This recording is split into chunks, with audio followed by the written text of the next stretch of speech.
Champions ട്രോഫിയുടെ schedule പുറത്തു വന്നിരിക്കുകയാണ്. ഇതിനോടകം പടയൊരുക്കത്തിലേക്ക് ടീമുകൾ കടന്നു കഴിഞ്ഞു. ഇന്ത്യക്ക് ഇത്തവണത്തെ ചാമ്പ്യൻസ് ട്രോഫി അഭിമാന പ്രശ്നമാണ്. പാകിസ്ഥാൻ ആതിഥേയരാവേണ്ട ചാമ്പ്യൻസ് ട്രോഫി ഇപ്പോൾ ചില മാറ്റങ്ങളോടെയാണ് നടത്തപ്പെടുന്നത്. ആതിഥേയർ പാകിസ്ഥാനാണെങ്കിലും ഇന്ത്യയുടെ മത്സരങ്ങൾക്ക് ദുബായിയാണ് വേദിയാകുന്നത്. ഇതിൽ പാകിസ്ഥാന് അതൃപ്തിയുണ്ട്. ഇത്തവണ എന്ത് വില കൊടുത്തും ഇന്ത്യയെ തോൽപ്പിക്കുക എന്ന ലക്ഷ്യത്തോടെയാവും പാകിസ്ഥാൻ ഇറങ്ങുക. അതുകൊണ്ട് തന്നെ ഇന്ത്യക്ക് ഏറ്റവും മികച്ച ടീമുമായി ഇറങ്ങി കപ്പുയർത്തേണ്ടതായുണ്ട്. ഇന്ത്യയുടെ ടീം കരുത്ത് ശക്തമായതിനാൽ ടീം തിരഞ്ഞെടുപ്പാവും ഏറ്റവും തലവേദന സൃഷ്ടിക്കുക. ചാമ്പ്യൻസ് ട്രോഫി ടീം തിരഞ്ഞെടുപ്പിൽ ഇന്ത്യക്ക് ഏറ്റവും തലവേദന ഉയർത്തുക വിക്കറ്റ് കീപ്പർ റോളിൽ ആര് വേണമെന്നതാണ്. സഞ്ജു സാംസൺ, ഇഷാൻ കിഷൻ, ഋഷഭ് പന്ത്, ധ്രുവ് ജുറേൽ, KL രാഹുൽ, ഋതുരാജ് ഗെയ്ക്വാദ് എന്നിവരെല്ലാം വിക്കറ്റ് കീപ്പർ റോളിൽ ഇന്ത്യൻ ടീമിൽ ഇടം നേടാൻ ശേഷിയുള്ളവരാണ്. എന്നാൽ ടീം മുൻതൂക്കം നൽകുന്നത് സഞ്ജു സാംസണിനും ഋഷഭ് പന്തിനുമായിരിക്കും. ഇവരിൽ ആരാണ് ഏകദിനത്തിൽ സീറ്റ് അർഹിക്കുന്നത്? ഇന്ത്യയുടെ സൂപ്പർ താരമെന്ന വിശേഷണം ഉള്ളതിനാലാണ് പലപ്പോഴും ശക്തമായ വിമർശനം ഋഷഭ് പന്തിനെതിരെ ഉയരാത്തത്. ഋഷഭിൻ്റെ ഏകദിനത്തിലെ കണക്കുകൾ നോക്കുമ്പോൾ ദുരന്തമാണെന്ന് പറയാം. 31 ഏകദിനം കളിച്ച ഋഷഭിൻ്റെ ശരാശരി 33.5 മാത്രമാണ്.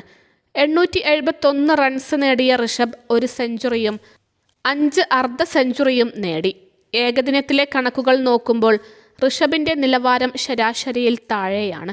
വിക്കറ്റിന് പിന്നിലെ ഋഷഭിൻ്റെ മികവ് എടുത്തു പറയാവുന്നതാണ്. എന്നാൽ പലപ്പോഴും അലസത കൊണ്ട് അവസരം നശിപ്പിക്കുന്ന വിക്കറ്റ് കീപ്പർമാരിൽ ഒരാളാണ് ഋഷഭ് പന്ത്. താരത്തിൻ്റെ സമീപകാല പ്രകടനങ്ങളും മോശമാണ്. ഇന്ത്യക്കായി ഏകദിനത്തിൽ പ്രതീക്ഷിച്ച പ്രകടനം നടത്താൻ സാധിക്കാത്ത ഋഷഭിനെ ചാമ്പ്യൻസ് ട്രോഫിയിൽ കളിപ്പിക്കുന്നതിന് ടീമിന് വലിയ ഗുണം ചെയ്യില്ല. അതുകൊണ്ട് തന്നെ ഋഷഭിൻ്റെ ടീമിലെ സ്ഥാനം കാത്തിരുന്ന് കണ്ടറിയണം. സഞ്ജു സാംസണിൻ്റെ ഏകദിനത്തിലെ കണക്കുകൾ T20യിലേക്കാൾ മികച്ചതാണെന്ന് പറയാം. 16 ഏകദിനം കളിച്ച സഞ്ജു 56.60 ശരാശരിയിൽ 510 റൺസാണ് നേടിയത്. ഇതിൽ ഒരു സെഞ്ചുറിയും 3 അർദ്ധ സെഞ്ചുറിയും ഉൾപ്പെടും. സഞ്ജുവിന് മധ്യനിരയിൽ കളിച്ച് മികവ് കാട്ടാൻ സാധിക്കുന്നുണ്ടെന്നതാണ് എടുത്തു പറയേണ്ടത്. ദക്ഷിണാഫ്രിക്കയിലെ പോലെ ശക്തമായ ബൗളിംഗ് കരുത്തുള്ള ടീമുകൾക്കെതിരെ പോലും മികവ് കാട്ടാൻ സഞ്ജുവിന് സാധിച്ചിട്ടുണ്ട്. എന്നാൽ സഞ്ജുവിന് ഏകദിനത്തിൽ വേണ്ടത്ര പിന്തുണ ലഭിക്കുന്നില്ല. ഗൗതം ഗംഭീർ പരിശീലകനായ ശേഷം സഞ്ജുവിന് കൂടുതൽ അവസരം ലഭിക്കുന്നുണ്ട്. അതുകൊണ്ട് തന്നെ ഏകദിനത്തിലും സഞ്ജുവിന് അവസരം ലഭിക്കുമെന്ന് പറയാം. നിലവിലെ പ്രകടനങ്ങൾ വിലയിരുത്തുമ്പോൾ സഞ്ജു സാംസനെ ഇന്ത്യ കളിപ്പിക്കുകയും ഋഷഭ് പന്തിനെ പുറത്തിരുത്തുകയും ചെയ്യുകയാണ് വേണ്ടത്. എന്നാൽ ടീം മാനേജ്മെൻറ്റിൻ്റെ തീരുമാനം എന്താവുമെന്നത് കണ്ടറിയാം. ഇന്ത്യ ഏകദിനത്തിൽ വിക്കറ്റ് കീപ്പർ റോളിൽ KL രാഹുലിനെ പരിഗണിക്കുന്നുണ്ട്. അവസാന ഏകദിന ലോകകപ്പിൽ രാഹുലിനെ വിക്കറ്റ് കീപ്പറാക്കിയാണ് ഇന്ത്യ ഇറങ്ങിയത്. എന്നാൽ വലിയ സ്ട്രൈക്ക് റേറ്റിൽ കളിക്കുന്ന താരമല്ല രാഹുൽ. അതുകൊണ്ട് തന്നെ ഗംഭീർ രാഹുലിന് കൂടുതൽ അവസരം നൽകാനുള്ള സാധ്യതയില്ല. ഇഷാൻ കിഷൻ ആഭ്യന്തര ക്രിക്കറ്റിൽ മികവ് കാട്ടുന്നുണ്ടെങ്കിലും ദേശീയ ടീമിലേക്ക് തിരിച്ചുവരവ് പ്രയാസമാണ്.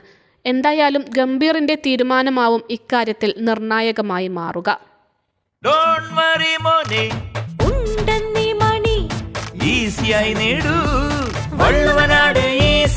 ആവശ്യം ഏതുമാകട്ടെ, പണം ഞങ്ങൾ തരും.